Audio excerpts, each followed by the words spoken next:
welcome to Have Guitar Will Travel, presented by Vintage Guitar Magazine. With your host, me, James Patrick Regan, otherwise known as Jimmy from the Deadlies, and today I'm speaking with Brazilian guitar master Chico Pinheiro. In our conversation, Chico tells us about his location during the interview, his home in Sau Paulo, Brazil, and that accounts for a bit of the delay at times in our conversation. Chico tells us about traveling with his guitars internationally using Calton cases, Delta Airlines, and AirTags, and Chico tells us about the guitars he's traveling with, Benedettos. Check out episode 48 for a little more history of Benedetto guitars with Dave Miner. Chico tells us about graduating from Berklee in Boston in just a year, and Chico tells us about turning professional at age 12 and his musical upbringing listening to his mom's Jimi Hendrix records. And he tells us about how Brazilian music is in his soul.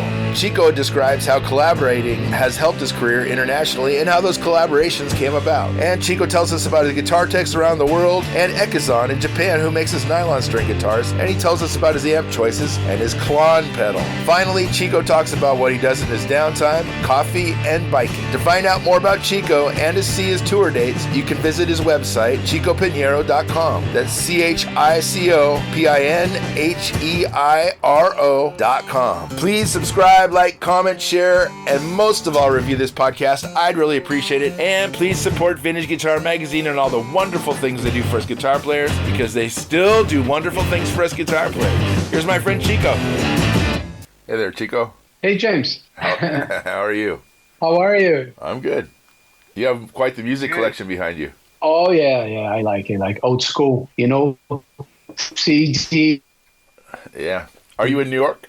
I like it. Yeah. Not right now. And right now I'm visiting here in Sao Paulo, Brazil. Oh, okay. Wow. I live in New York. Yeah, I live in South America. Yeah, I live in New York, but I'm here for 2 weeks, actually, for 2 weeks. Okay.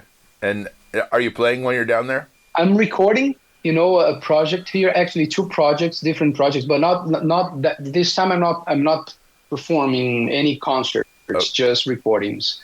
Okay. Recording sessions, yeah. And then every time I come here, I take advantage that I'm here and I visit, I have some friends. I have a bunch of friends. I'm from here. Yeah. Originally from Sao Paulo. So see family, all that, Do you so it's to be here. Yeah. Always. It feels like home. Sure, of course. Do you travel with your guitars? Mm-hmm. I do. Which is always, that it's kind of always a little hustle, it's a hustle. Yeah. But, we have to, I was talking every time I go, I just came from I was at my guitar tech place office, kind of like a shop, my guitar tech shop. And he was asking me the same question, do you travel with your guitars? And I say, I do. And it's becoming more and more of an adventure, that because like a boarding with the guitar and all that. And I'm super I'm high status on Delta, but still, it's kind of it's always a little bit tense, a little bit stressful to travel with my guitars. Yeah. What type of cases do you use? I use the Calton case. Okay. I had 3, they're kind of heavy, Sure. But they're very protective. Yeah, they're good. I think Calton, coffee, this kind of kid that it has to be, Yeah. So if they have to, but I mean, when I go to Europe, usually I ask the festival to buy an extra seat because it's worth it. Yeah, of course. Otherwise, know what I'm saying? It's worth it. It's not expensive. So usually the low costs, they are the worst. Yeah. But, they're not that expensive. So, it makes more sense to just buy an extra seat, it's safer. I usually do that when I go to Europe, these smaller planes, Yeah.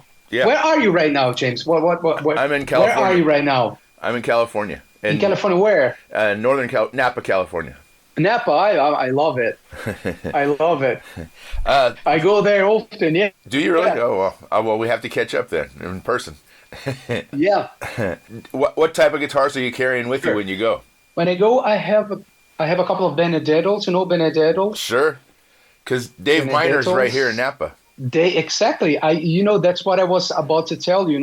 I usually when I go there, I play. They host an annual. This annual kind of wine thing, and we play there. I played there a bunch of times.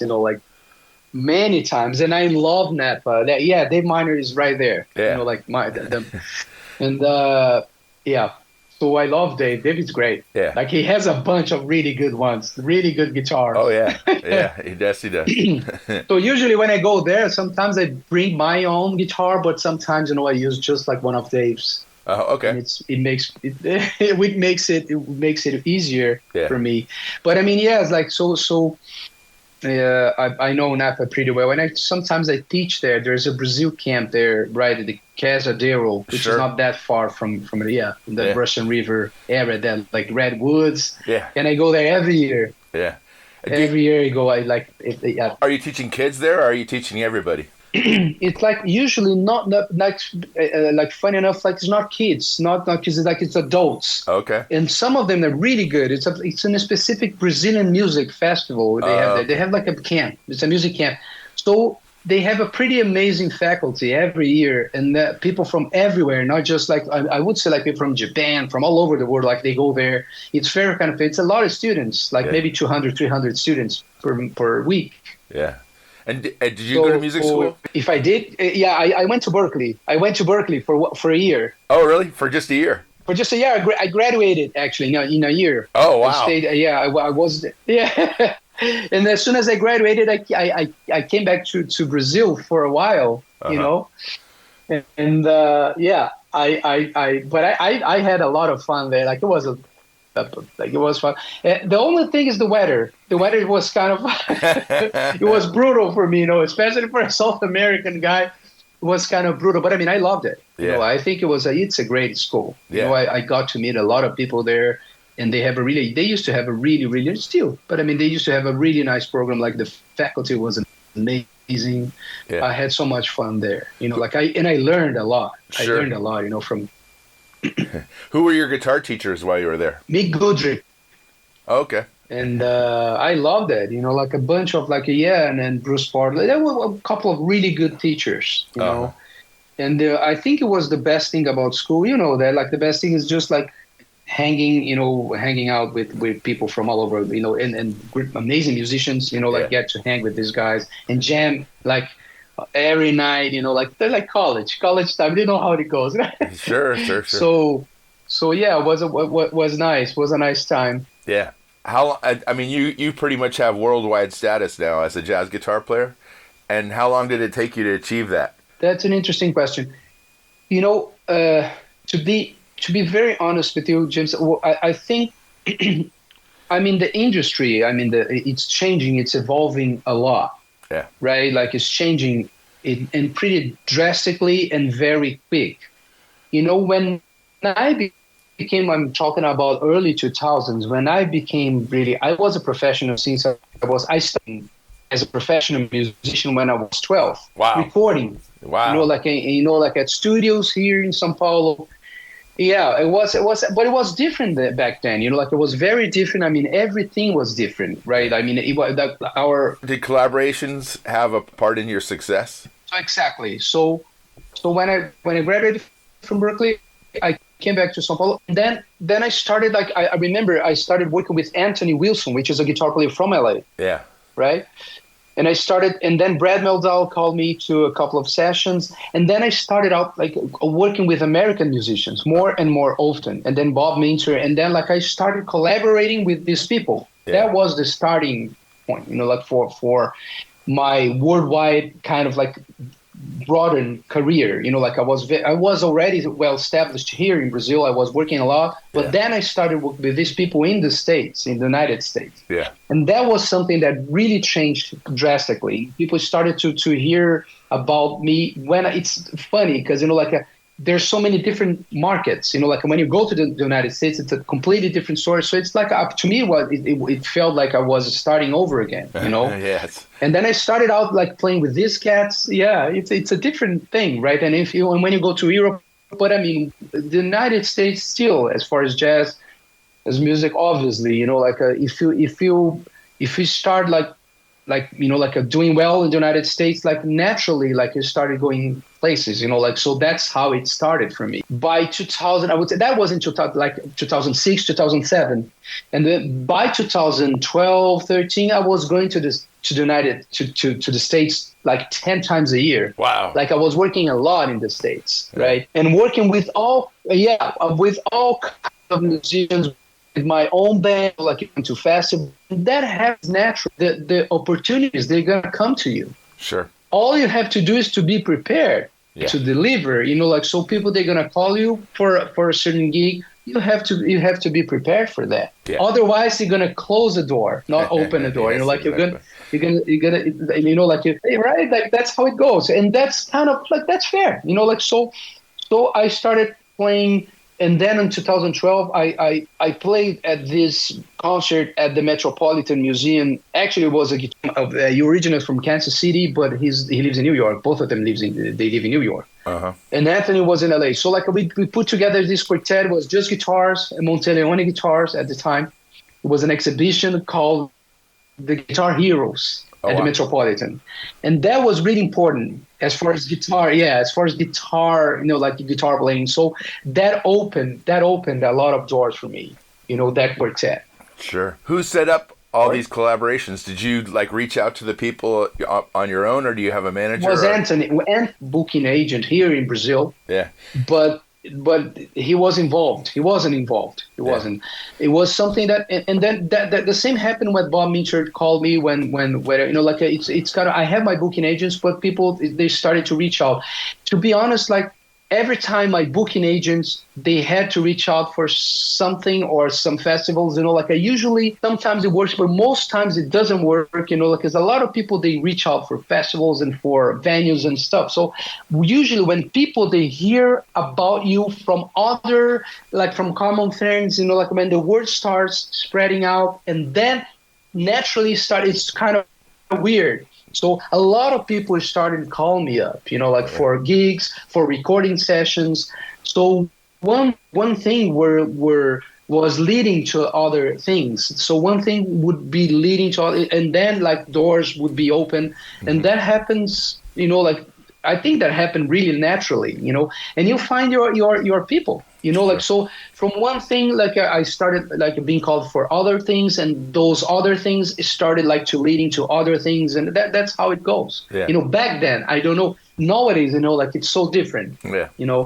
Because people it's with the social media, it changed. Everything changed. And I think I'm lucky that I got kind of established before that, because I don't know if I would be able to deal with that. It's a totally different story, and you have to have a talent for that, right? It's a completely different language. It's just a different language. Yeah. So I started working more and more and more. And so for instance, you collaborated recently with, or I don't know if it was recent, but with Andy James. You collaborated with Andy James. How did that go about? So Andy, that's interesting. So I collaborated with Andy through a bass player called John Patitucci. Okay. Yes, of course. So John was the one that recommended me to her. I recorded the first time I recorded with Andy was through John. Okay. And John was the one that recommended me, and we were friends. We were involved in again some other projects, and then John called me and said, there's this project that I'm doing. I'm collaborating with Andy. And I think you're the perfect fit for that, because they did that. So he called me, and lucky enough, I was available, and then I started. We recorded maybe 6 or 7 albums already by now. That was the first one. Wow! And I think that was pre-pandemic. Was just before the pandemic. Okay. Just before the pandemic. I think it was maybe 2019. Maybe. I'm not positive. I'm not sure about that, but I think it was 2019. And after that, we started obviously the pandemic hit, and after the pandemic, we recorded maybe 5 or 6 albums, or even more, maybe 7. Wow. Yeah, it's a bunch of stuff. Yeah. And John played on most of them, but even when John wasn't there, I recorded basically, I wouldn't say all of them, but most of them. And Andy is great to work with her. She's amazing, like she's really amazing. You play like literally all over the world. Is your home in New York, or is your home? That's my home. You know, like they say that our home is where we pay taxes. So I pay taxes. I thought it was your home is where your heart is. I thought that was the right. Yeah, no, I always said that, but you know, well, remember one time I think I was at Dave Miners, and I was like, where is home? And I said, I think home is where do you pay taxes? And I say, okay, no, yeah, home is in New York. But I mean, yeah, totally New York. I think New York is a great hub. Yeah, like like to go anywhere, you know, like it's just an easy. And I love the city, you know, like the scene, obviously the scene is really vibrant, you know, like it's in terms of not just music but culture. Sure. So I think New York is a nice place to be. Oh, of course. And you mentioned your guitar tech. Is your guitar tech's in Sao Paulo? I have more than a guitar. I have a guitar tech in Berklee, which is Darcy. He used to work at Sadowski Guitars. Yeah, of course. And Pablo Valle. Pablo Valle was everyone's guitar tech, but then he moved back to Chile. Oh, okay. So I have my guitar tech here in Brazil, and he's called Robert. Okay. And he's amazing. He's an amazing guy. So I just like every time I come here, I I go there. And he's amazing, you know. Roberto, and DRC in Brooklyn. He's in Bushwick. And so those are my main guys. Yeah. Do you have to bring your nylon string guitars to a different tech, or do they work on both? A different tech. Yeah, you're right. Like my electric, usually both my electric. Like I have 3 main electric guitars. They're all Benedetto. I bring to Robert and DRC. My nylon string, I have a guy here in Brazil that is Saraiva, and usually when I come here, I bring the guitar to you. He's a specific nylon string maker, and he's a really good guitar tech. Yeah. Okay. And with the nylon string that you play, what brand is it again?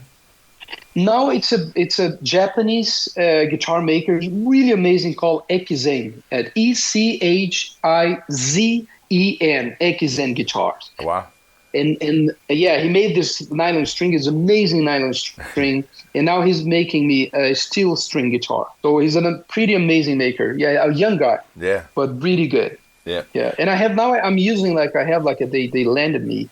I have a Manzer, like kind of baritone guitar, which I'm enjoying very much playing. Yeah, it's amazing guitar. Yeah, like it's a steel string baritone guitar. Wow. So yeah, those are my main instruments, like the Benedettos, you know, like a Bravo Elite. Yeah. And this guitar, Ekizen guitar, which my nylon string is my main instrument. And the steel string is going to be the Ekizen guitar, Japanese too. And I have this Manzer for a while, which is a great baritone guitar. Sure. Very different.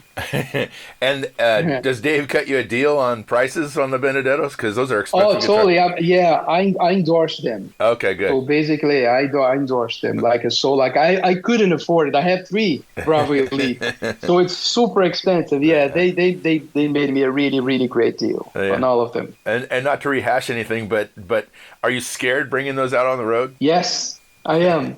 Actually, once like an accident happened in Ecuador, you know, like, and I have a problem with my first guitar. And it's always, you know, like when you go on the road, you know, like there's always a risk involved, you know, like not just by like something happening to the guitar, but I mean, losing the guitar. So I have air tags on all the instruments. Okay. You know, and I think we can kind of try to minimize the risks, but I mean, there's always a risk involved. I'm kind of scared, and it's kind of stressful. So I usually I travel. I fly Delta because I think they're a really bit better when it comes to instruments. Like American are very, very hard. You know, like they're kind of strict. You know, not that friendly. And United, it's okay. You know, they're okay. But I mean, Delta, like normally they're the best. You know, like when it comes to instrument. I heard that the CEO, he plays the guitar. Okay. You know, he's a guitar player. So that's why. That's what I heard. I don't know if it's just like a new urban, you know, kind of. But I mean, I think it's. I think he's usually they're more friendly when it comes to instruments. Okay, good to know that. And is there any continent you haven't played on yet? Africa. Oh, That's really? the only one that I haven't played. Yeah, and that almost happened three times, but because of the pandemic, I canceled like three trips that I would be going to Angola. Yeah. And I was dying, to go there. I was about that, going there because like all the Brazilian music, like basically the Brazilian music comes from three different places, which is Angola, Congo, and Mozambique. They're all in Africa. Yeah. So I was like, yeah, man, like I'm gonna, like going to the source and stuff. But I mean, I couldn't, like hopefully, soon, Yeah. Hopefully soon. Did you study Brazilian? I mean, did you grow up with Brazilian music? Of course, but did you study? Totally. Did you study it? I studied for a little bit, not specifically. Like it's just the music that I grew up listening to. Yeah. Exactly. So to me, like it's kind of really natural. Like I had to study jazz because jazz is not my first, my mother language. Like but Brazilian music since I was a kid. Like my mom plays. She's still playing like the piano and the guitar. Okay. And I had a couple of teachers. So like yes, I studied like Brazilian music, both academically, but I mean like I grew up listening to. So it's something that is very very natural to me. Jazz, it was something that came later on, like when I was a teenager, my mom always loved jazz and obviously not just jazz, but all kind of American music, like R&B, rock. Like she's a huge, like Jimi Hendrix's fan, oh, really? Wow. And all that. Totally, like she's great. I started playing the guitar because of Jimi Hendrix. Oh, really? The Beatles. Oh my God. Really? Like I used to play Purple Haze, like and then all that, like, no, I mean, I love that. I love it still. Like, I think for me, he's a hero. Like yeah, he's my of course, like. But later on, yeah, like I started working on Brazilian music, and professionally, including like playing a lot of Brazilian music. But my first guitar hero was no doubt Jimi Hendrix. That was my first one. Do you own a Strat? I do, 2 or 3. Maybe. I have 3, like 2 Strats, like Fenders, and 2 like a handmade that they made for me here. Another guitar maker, really amazing Brazilian from Sau Paulo called Zaganin. Okay. He's a really amazing guy. Yeah. I love Strats. And when you're playing the Benedettos, are they electric, correct? So that what are you plugging into? Usually I plug I love Fender Deluxes, Deluxes, and now I'm using in New York when I go because it's New York is a very we have it I use Henriksen. Okay. I love them like the Buds. Yeah. So I have 2 of those, which I endorse. It's like I love those amps. Like they're super light but powerful, and they're very clear, very transparent. Like the guitar sounds great on a. And usually Fenders. I'm a Fender guy. Like when it comes to amps, like I love Fender amps, and I love Henriksen. Like I like tubes, but I also I like the transparency of the Henriksen amps. Sure. I really sometimes I combine both. And I go stereo, and it sounds good. Yeah. Do you have to use a compressor with Hendricksons? Not really. Sometimes I use the clone pedal and as a little, like to just give it a little push. I turn the drive all the way down, but I use it just to get like this kind of fatter sound. Yeah. And it works pretty well. It works out pretty well. Yeah, the clone. I love the clone pedal. Yeah. It's a very expensive pedal. It's a very expensive pedal. But it's good. That's great. It's good. What are you listening to when you listen to music? What are you listening to? Wow, that's a really tricky question. I wasn't meant to listen to a bunch of different stuff. Okay. Actually, a bunch of I love from I would say from Wes Montgomery to Baden Powell is a great guitar player from Brazil. From like a classical music, I love like all those like the second school of Vienna, Mahler and Schoenberg, and I love the French Fauré, Debussy, but I also love like Steely Dan. Like I love all this or rock, Beatles. I love to listen to the Beatles and a lot of Brazilian music too. Like about songwriters. I'm very like. I love songwriting. So, yeah. Very good. Very good. So many stuff. Like I know I'm afraid. Like I'm just like kind of like throwing out names, but like I listen to all kinds of music and I love it. But I listen to jazz and listen to classical music and Brazilian music and rock And I mean, it depends. Like there are phases, different phases. Yeah. And do you watch on YouTube? Do you watch other guitar players? Sometimes I used to do it. I used to do it that more often. I used to do that. Kind of going crazy. Not as much. Okay. But sometimes, like when I hear about somebody that and I just enjoying like watching, people playing it just like for the pure pleasure of watching it. Not just sometimes I'm not even with the guitar. Some people are just like super nerdy, like what I don't know. I just listen. I love to listening, just to establish that connection of like just listening for pure pleasure. Yeah. And then sometimes something can stick in my mind, and then I'm gonna watch it again, and then sometimes that's interesting. What like technique? Oh my god, what he's doing is really new, Yeah.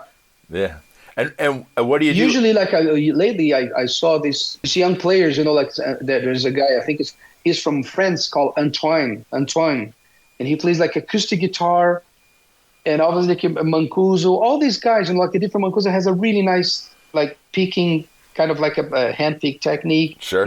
So I was talking to Frank Gambale about that, it evolves like the same thing that happens with instruments, right? I was talking to my guitar tech, and they change it and they evolve like the technology, evolves, and the players, you back in the day, I think, like nowadays there's so many amazing players when it comes to technique. Sure. Sure. Yeah. Yeah. So I'm always checking people out, but not as often, as I used to. Sure.